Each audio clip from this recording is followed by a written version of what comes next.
Welcome to the channel. It's TMNT coming at you with some Teenage Mutant Ninja Turtle draft content. Today we're going to be looking over the special guest cards. As usual, there is going to be a card that's put up, and then right beside that card there's going to be a letter grade. An A is a card that's a bomb. It's a card you're going to want to play every single time. It's just going to help win you a game. A B is a card that's very solid. It might not be able to close out the game on its own, but it'll get you there pretty closely. A C is a playable card. Some of these you'll have to cut. Some of them you'll leave them in to fill out your curve. You'll be happy either way. A D is more of like a situational card.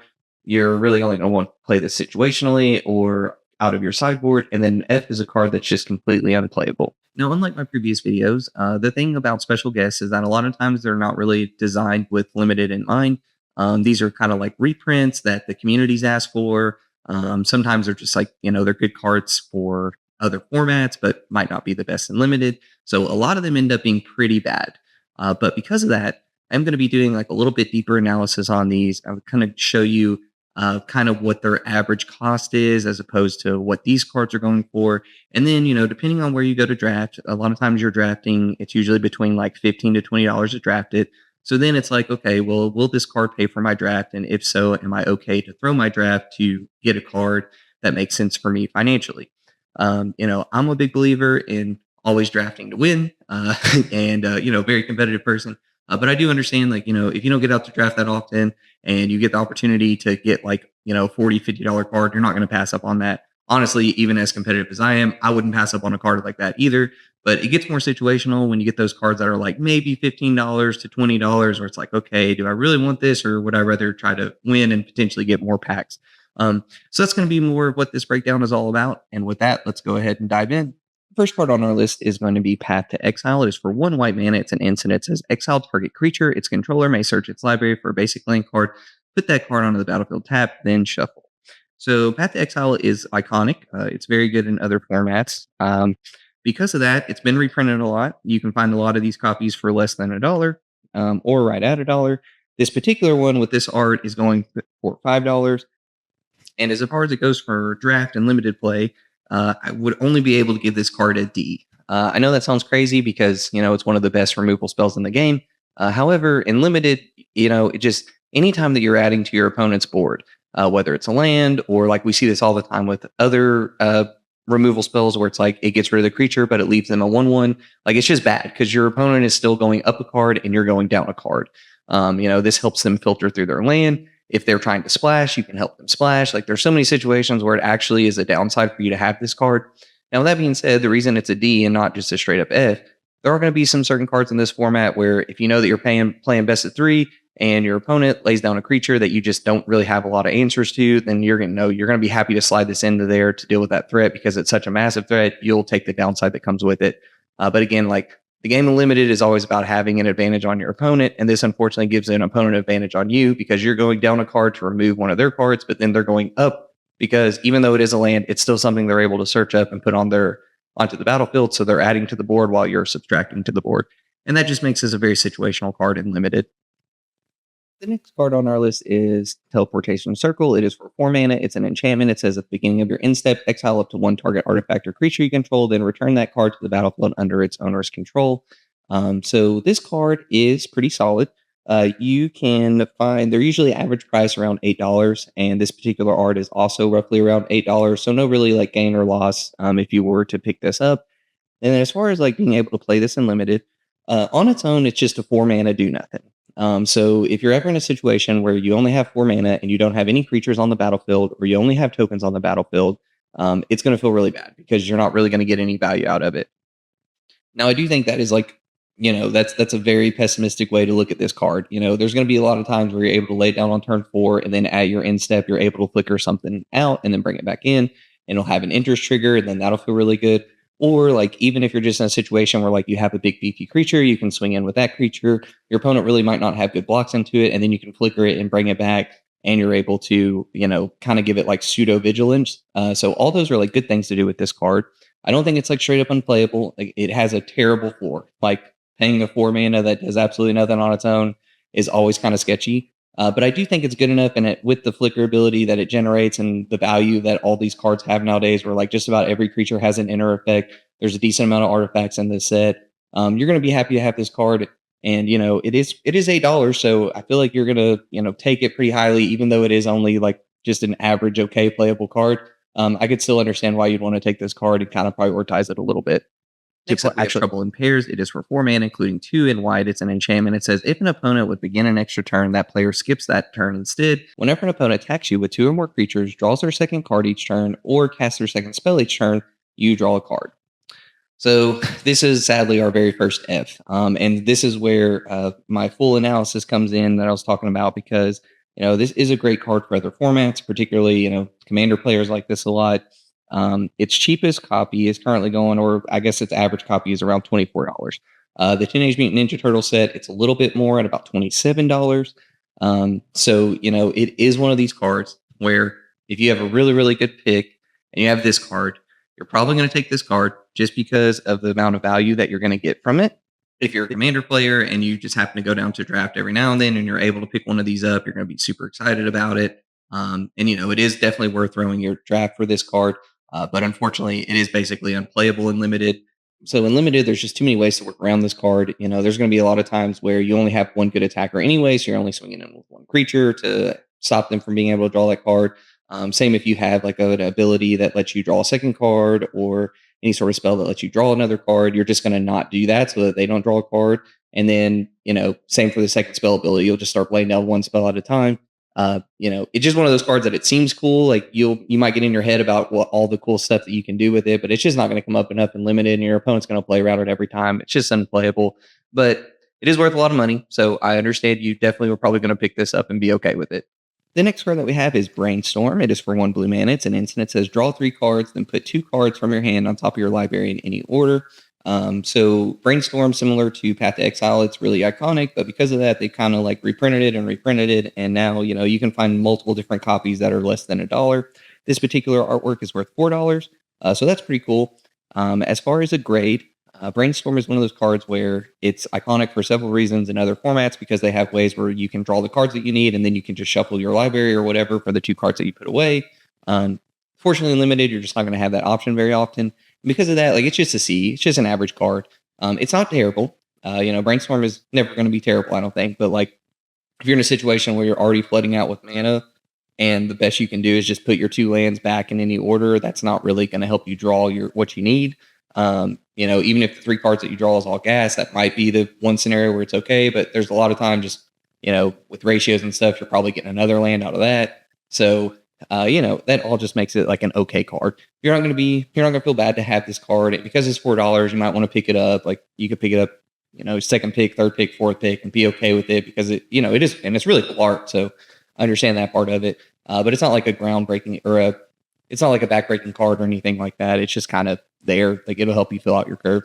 Next up, we have Cytoplasm Manipulator. It is for 4 mana, including 2 in blue. It's a creature, human, wizard, mutant. It has graph 2. You can pay 1 blue, tap it, gain control of target creature with a +1/+1 counter on it for as long as this creature remains on the battlefield. So graph 2 is an interesting ability. What that means is that this comes in and it gets 2 +1/+1 counters on it, and then whenever another creature enters the battlefield, you can remove a +1/+1 counter from this creature onto that creature. And this is any creature. So, like, kind of the gimmick of this card is that you're able to lay it down, and once you lay it down, then your opponent lays down something, and they lay down something massive, and then you pay the blue mana, tap this one to gain control of it after you move the counter. So the next turn you just do that, and then you gain control of the creature that they just put on the battlefield. The problem with that is that it's only a 1/1 at that point. So you can only do this ability one time. It starts out as a 4 mana 2/2.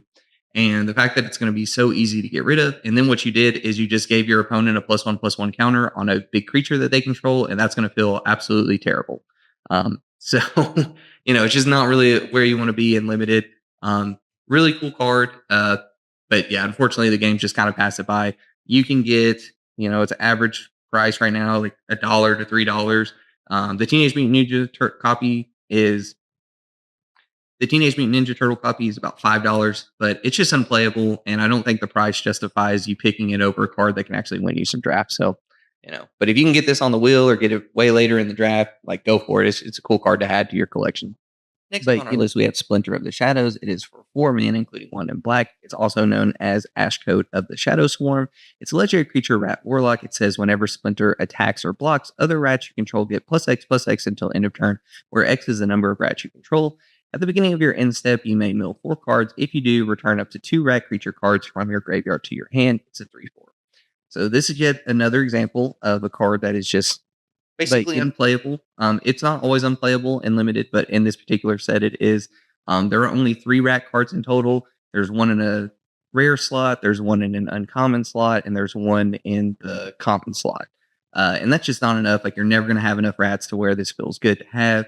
The problem is that its average price right now is $45, and its current price for this particular card in the 10H Mutant Ninja Turtle art style is going for $36. So, it's going to be one of those cards where you're probably going to end up taking it just because of the value that it brings to you. It's hard to pass up on a $30 card, even if it is unplayable. I just don't think there's any situation where this card's going to be able to do its thing like at all. And that basically makes it unplayable. It's just a 4 mana 3/4 at that point. Maybe you can pick up enough of the commons where it might be worth it, but even I don't think that's really going to happen. But it's just worth so much money that you're going to go out of your way to make sure that you pick this up. It's going to pay for your draft. You're going to go home happy, even if it causes you to lose a game or two. The next card we have is Plague of the Vermin. It is for 7 mana in total, including one in black. It's a sorcery. It says, starting with you, each player may pay any amount of life. Repeat this process until no one pays life. Each player creates a 1/1 black rat creature token for each 1 life they paid this way. So this is another one of those cards that's really not here for limited. It's more of a card that's for commander. We are seeing an average price of this at right around $15. However, this particular art is only going for $6 currently at pre-release. So if you're needing this in one of your other commander decks or something, this is an excellent copy to pick up. But it's not going to be one that pays for your draft, and I think it's completely unplayable and limited. So which is another F on the limited scale. Again, there's just no real situation where you come out ahead. By the time you get to 7 mana, you're probably pretty late into the game. There's no telling how much life you have left. Like unless you're in like the most crazy of control decks and your opponent is already kind of bleeding out and you really have a grasp on the game, you're just not going to get ahead by doing this. A lot of times, and if you don't have life, if your opponent has more life than you, then you really aren't going to get any value out of this because your opponent can just keep playing chicken with you until you run out of life. So yeah, there's just no way that this card's going to be able to do anything for you unlimited. Again, if you really need this copy, you probably would be better off just like paying for a single copy of it than throwing away your draft for it. It is super cool art, but I think you can pass on this unlimited. The next card we have is All Will Be One. Is for 5 mana, including 2 in red. It's an enchantment. It says whenever you put 1 or more counters on a permanent or player, this enchantment deals that much damage to target opponent, creature an opponent control, or planeswalker an opponent controls. So this is a win con in several other decks. Unfortunately, it's just not a win con in limited. We are seeing that the average price of this is about $30 to $45. This particular art is currently going for $27. So again, if you were looking for this for one of your commander decks or one of your other decks that actually use this as a win condition, it's a great opportunity for you to pick this up. Would rather see you pick it up in a singles, not throw away your draft for it, but I totally understand why you'd want to pick up a $27 card. I would probably do the same thing. It is cool art. Again, unfortunately, it's just you're never going to be in a situation like when you get to 5 mana, you're just not putting enough counters on things to really make this do its thing. Even if you're in like a green red counters deck or something, it's just not going to be enough to get you there. It's just going to be a 5 mana do nothing on its own. It's way too situational. You're never going to be able to make it work. So it's just unplayable, but it is worth $27. So if you pick it up, I totally understand. Next up, we have Silverclad Ferocidons. They are for 7 mana in total, including 2 in red. It's a creature dinosaur. It has Enrage. It says whenever this creature is dealt damage, each opponent sacrifices a permanent of their choice, and it is an 8/5. So the average price of this card is about $2 to $5. Currently, in this particular art, it's going for about $6. So you are getting a little bit more value because of the art on this. It is just kind of a C. Unfortunately, it's just not what it used to be. This card used to be like an absolute insane card to play. It's just not anymore. And it's had enough reprints to where there's really not really a lot of value in it either. It's just an 8/5. Like a lot of times, your opponent by this late in the game, when you get to 7 mana, your opponent is going to have effective ways to block it, or you are already going to win the game in either way. Like it didn't really matter. So paying 7 mana for an 8/5 is just not that great. Now again, it is a cool art. It is an 8/5. We were able, so if you want to pick it up, I would totally understand that. It's a dinosaur, which people love dinosaurs. So I get all those reasons to want to pick it up. But if you're actually trying to win a draft, there's probably going to be a lot of cards that are just straight up better than this. And again, by the time you get to 7 mana, either you're probably at a point in the game where your opponent has good enough blocks that it's not really going to hurt them too bad, or you were already running away with the game. So it's just kind of going to be one of these cards that fill up the deck. It's not unplayable by any means. I don't even think it's a sideboard. Like if you were able to get this card late enough in your draft or something, I don't see why you wouldn't slide it right in. But it's just a C. It's nothing crazy. It's not bad. It's not good. It's just kind of there.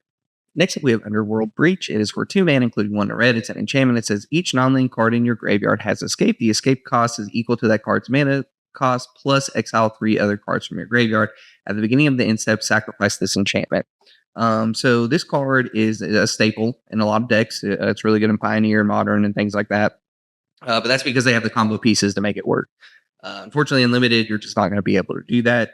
We are seeing the average price of it being about $11 to $12. This particular card, this particular art is going for about 11. So there's no like real value. Like it's no different than if you got it in any other kind of art style. So if you like the art style, you can pick one up. You're not saving or losing on it. I do think $11, that's kind of like, that's about where you get to like, okay, it's not exactly going to cover the draft, but it gets pretty close. It's a cool art. It's a cool card. So I could definitely see you wanting to like value pick this just because it's kind of cool. It is a special guest card. So like, that's always cool to like pick up a special guest. But again, like it's not going to win you the game. It's just unplayable and limited. So if you are picking this up, you're literally just doing it because you like the art. Maybe you saw that the $11 was worth it to you. But yeah, you're not going to play this in your deck. It's just unplayable. Next up, we have Doubling Season. It's for 5 mana. It's an enchantment. It says if an effect would create 1 or more tokens under your control, it creates twice that many of those tokens instead. If an effect would put 1 or more counters on a permanent you control, it puts twice that many of those counters on that permanent instead. I think this card's going to trick a lot of people. There was a time where this card was, everyone just thought you had to have it. And it was like $100 card, which is crazy. But they kept reprinting it, and now it's looking like the average price is anywhere between like $20 to $22. This particular card art is going for a little bit more, closer to $30. It's about $29 right now. But it's just not that great. I think you're going to kind of get tunnel vision with this card. You're going to see that it's double seizing and it's iconic, and it is $29. So like, it's definitely worth taking it up. You probably are going to pick it up, and I don't blame you for doing it. But to actually try to play this in your deck, it's just a 5 mana do nothing on its own, which is so bad. If you can't tell, enchantments that only that just kind of go onto the battlefield and they need other things for them to work, it's just not good and limited. There's just too much going on right now. Every creature has an enters effect. Every card needs to have something that they're doing to help you win the game. And this card just does nothing on its own. You are going to be in green, so like there's a world where you have the +1/+1 counters laying around, or you have creatures that create tokens. And it's going to feel good, but like you're never going to get that off more than like maybe once or twice. And just paying 5 mana to do absolutely nothing, like your opponent could just end up running away with the game by that point if you just aren't adding to the board or doing anything really efficiently. So yeah, it's just going to be unplayable. I don't think there's a world where it's going to fit into any deck. Like you might try to fit it in somewhere just to say that you played Double Season at like your pre-release or something.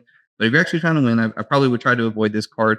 It's just not going to be very good and limited. But I do understand like you're going to be super happy to pick it up because of the monetary value of this card. Next up on our list, we have Rhythm of the Wild. It is for 3 mana, including 1 in red and 1 in green. It's an enchantment. It says creature spells you control can't be countered, and non-token creatures you control have riot.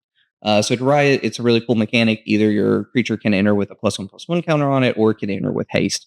So that's pretty cool. There is, unfortunately, there's no real theme for green and red in this. I do think, picking the best cards is what wins games of Magic. So like you could end up in a green red deck, even if there's not really a lot of good synergy for it or anything like that. But I do think it's going to be less good because of that. And this doesn't, again, it's just a 3 mana do nothing on its own. So like you're laying it down on turn 3 at best case scenario, and then it just does nothing. That's your turn 3 play. Now it can get kind of out of hand if you have like a creature spell after that, or even 2 creature spells and things, and you can kind of make it get a little bit nutty. But unfortunately, like I said, there's no real support for green or red in the archetype, and it's just a 3 mana do nothing on its own.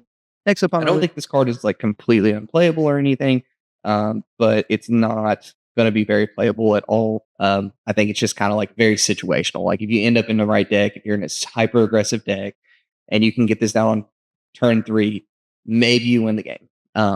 its current value, the average price of it is like $2 to $4. The Teenage Mutant Ninja Turtle card art is currently going for $8.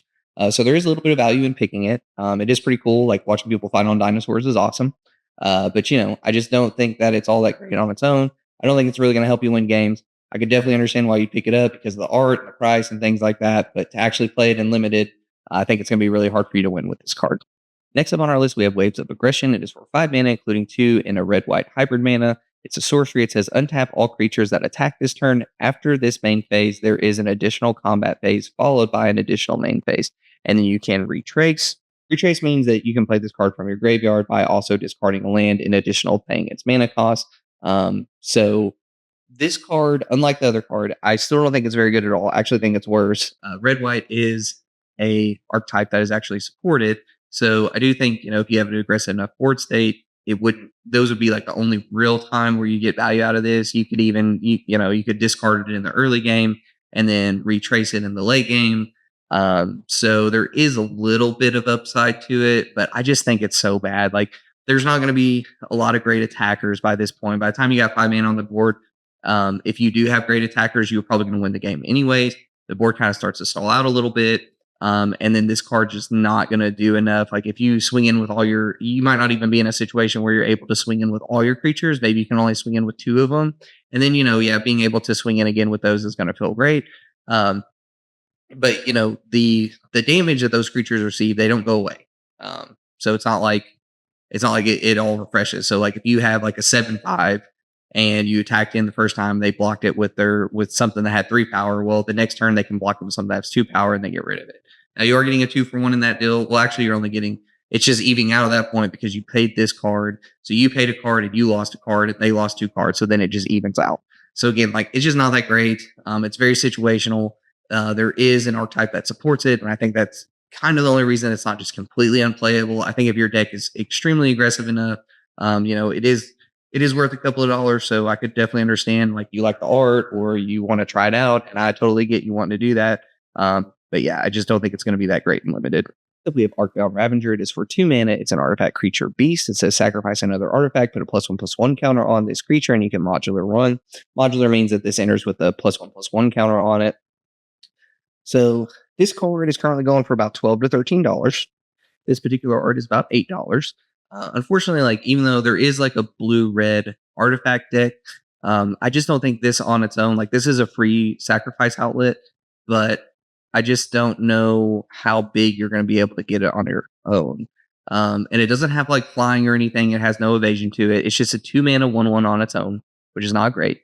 It is a free sacrifice outlet, which is good, but not great because the artifacts that are there's going to be a lot of artifacts that are just straight up better than this card. So yeah, I think all of this it's not completely unplayable. Like if you get the craziest of crazy is it deck and you're able to have this, it's just kind of like another card that's in there. Maybe you're able to get it go off and like that'll feel good, but it's pretty close to being unplayable. It's just not that great. It's very situational. Very much like you're going to need to be in like the craziest artifact deck ever for this to really do its thing. Again, it is worth $8, so I can totally understand why you'd want to pick it up because it's worth $8. But I just don't really think it's going to go up that much. Next up, we have Rowan's Arsenal. It is for 2 mana. It's also Conqueror's Folly. It is an artifact equipment. It says equipped creature gets +1/+1 for each color among permanents you control. As long as this equipment is attached to a creature, your opponents can't cast spells during your turn. You can equip it for 2 mana. So a lot of these decks are just going to be 2 colors anyway. So like you're going to give it +2/+2. If you are able to splash, you have +3/+3. It gets a little bit better. But the opponent playing stuff on your turn, it's not going to come up too often. I mean, you might stop them from doing an instant, but then they'll just do it on their turn, like if it's to remove your creature or something. The fact that it's 2 mana to enter and then 2 mana to play it, and it's going to be very, it's not really making your creature huge or anything. I just don't think it's going to be worth the slot in your deck. You can probably just straight up pass on it. This card's also not really worth that much. The average price is about $1 to $4. This particular artwork is right at $4. So yeah, I just don't think it's all that great. You're probably going to be able to pass on it, probably pick it up later. If you're able to pick this up later in your draft, like that's going to feel cool. Like it is cool art. If you don't have anything better to pick up, you'll pick it up. But yeah, it's just the price isn't worth it. The card that you're getting for your limited deck isn't going to be worth it. You're going to be able to pass on this all the time. The next card we have up is Metallic Mimic. It is for 2 mana. It's an artifact creature shapeshifter. It says, as this creature enters, choose a creature type. This creature is the chosen type in addition to its other types. Each other creature you control of the chosen type enters with an additional +1/+1 counter on it. It is a 2/1. So a 2 mana 2/1 on its own is not like the best stats in the world, but like it's passable. This does have like somewhat of an upside. Even though this is the Teenage Mutant Ninja Turtle set, a lot of the turtles are at legendary, so you're only going to have like one or two or three of them. You're not really going to have like a ton of artifact or a ton of like creature synergy going on. But it is solid. I don't think it's completely unplayable. I actually think that it is playable. Like, it might be one of those cards that at the very end you're kind of on the borderline of cutting it or keeping it, but you'll probably keep it in just because it does have a little bit of additional upside and it's a special guest. So, like, that's cool. Like, you're going to want to play with your special guest. Like, it's going to be cool. Like, even if you have nothing else, but you have this and you have a turn three creature that is the chosen type that you choose, like, you're still having your turn three creature enter with a +1/+1 counter on it. And that's going to feel great. If you're in top deck mode and you get this, it's going to feel awful. But I mean, the floor is pretty bad, but like the ceiling is decent enough, and I definitely think that there's going to be a lot of decks that are okay with keeping this in as like their 2 drop. From a pricing standpoint, the average cost of this is about $1 to $3. The current Teenage Mutant Ninja Turtle set, it's going for about $6. So there is a little bit of monetary value in it as well. All that I think makes it decent enough. Like you'll pick this up, you'll probably take it higher than you should because of it being a special guest and it's worth $6 and stuff. But I do think it'll slide in nicely to most decks, and that makes it an okay card to have. The next card we have is Donnie's Bow. It is for 1 mana. It's also known as Shadow Spear. It's a legendary artifact equipment. It says equipped creature gets +1/+1 and has trample and lifelink. You can pay 1 generic and permanent your opponent's control, lose hexproof and indestructible until end of turn, and you can equip it for 2. So this card is awesome. Its current average price is about $40 to $45. The Teenage Mutant Ninja Turtle copy is only about $28. So, if you were needing this card and you were just waiting for a cheaper version to come out, now is your chance to do that. I do think it's a solid card. It's a 1 mana spell, so you can lay it down on turn 1, and then later on in the game, you can equip it to something for relatively cheap. You can give it +1/+1 trample and lifelink, so you can help you stabilize and things like that. I don't think the hexproof and indestructible is going to come up too much, but when it does come up, you'll be happy to have the upside on it. I don't think this card's unplayable at all. There is an artifact theme going on in this set. It is a great card. It's a great reprint. The fact that it lowered, this is a $40 to $45 card, so the fact that it lowered its value a little bit is awesome as well. We love to see cards that are affordable for people to grab them. So yeah, all that I think makes this a great card. You're going to be happy to pick this up, pack one, pick one. You're also going to be happy to actually be able to play it in your deck because of the upside of it, and you're going to be happy because of the value that it gives you. So all that, this is pretty solid. It's not quite a bomb, but it's a good card. You'll be happy to pack one, pick one this. Next up, we have Leo's Katana. It is for 3 mana. It is also known as Sword of Sinew and Steel. It's an artifact equipment. It says equipped creature gets +2/+2 and has protection from black and red. Whenever a equipped creature deals combat damage to a player, destroy up to 1 target planeswalker and up to 1 target artifact, and you can equip it for 2 mana. So this card is interesting. All the swords are really good. I do think this is one of the weaker swords. Like there's certain swords that'll let you draw cards and stuff like that. This one is a little bit more situational because it's either a planeswalker or an artifact. There's obviously no planeswalkers in this set, but there is enough artifacts that I think you'll be happy to do that. If you're playing against like a blue-red deck, having protection from half their cards is going to feel awesome. So even if you're not necessarily, even if you don't get the upside of it, like a 3 mana that you can then equip for 2 and it gives it +2/+2 and it gives you protection from either, black or red, that's going to feel great because, it just helps you with evasion, helps you get in for some damage, and there's a lot of additional upside for it. I don't think it's a bomb. I don't think it's busted or anything like that. But it's a sword. Like you're going to be happy to have it. Reprint value of this, it's going for about $5. This current particular art is about $6. So you're not really getting a lot of like monetary value out of it. But like it's a fine card. I think it's better than just like your average card. I don't think it's a really, really good card or anything. But I do think a lot of times you're going to try it out. I mean, it's a sword. Those are always cool. It's always cool to play with swords. So yeah, it's a really cool card. You would be happy to have it. I can see why you would pack one, pick one this. There's probably going to be a lot of cards that are better than it, but I totally get it if you want to head that way. Next up is Ralph's Jitte. It is for 2 mana. It is also known as Umawa's Jittes. It is a legendary artifact equipment. It says whenever equipped creature deals combat damage, put 2 charge counters on Ralph's Jitte. Remove a charge counter from Ralph's Jitte. Choose one. Equipped creature gets +2/+2 until end of turn. Target creature gets -1/-1 until end of turn. You gain 2 life, and you can equip it for 2 mana. So this card is pretty busted in the first go around that it was available and limited. It had an insane win rate. I do think that the formats have gotten a lot better since then. I think creatures are a lot more beefier. I think there's better ways to block. There's better ways to remove things. So I do think like it might not be as great this go around. I mean, it's also a special guest, so it's not like you're going to see these all the time. But I definitely think it's going to be worth picking it up. It's a great card. Um, I feel like because of the history of this, like maybe I'm just looking at through rose-colored glasses, but it was just so good the first time that we were able to play this in like a limited format. I mean, paying 2 mana now and then paying another 2 to equip it to a creature is a little bit much because it's combat damage. So it's not like damage to the dome or anything. Like it can just be, damage that it does to another creature. Being able to get those charge counters and then being able to start really humming with this thing is going to happen. But I think that the removal's gotten really good. I think creatures have gotten really good. If you're able to put this on something that's already super huge and beefy, you are probably running away with the game anyways. But I think just because of the history that this card has, might want to give it a go. Probably going to give it. I don't think it's a bomb. I really don't. I'm probably going to end up being wrong. It'll be one of the cards that I get wrong, but I just don't think it's a bomb. I do think it's a good card. Like it'll be okay to have it. They've reprinted this card a lot. There's not really like a lot of monetary value in it. Its average price is about $6 to $10. The Teenage Mutant Ninja Turtle, like this particular art, is going for about $12 right now. So it is like it's worth a decent amount, and because of that, you'll probably take it highly. And it's kind of like iconic in a limited format. Well, in other formats too, but in limited, like when we first saw it. So yeah, so I mean, give it a go.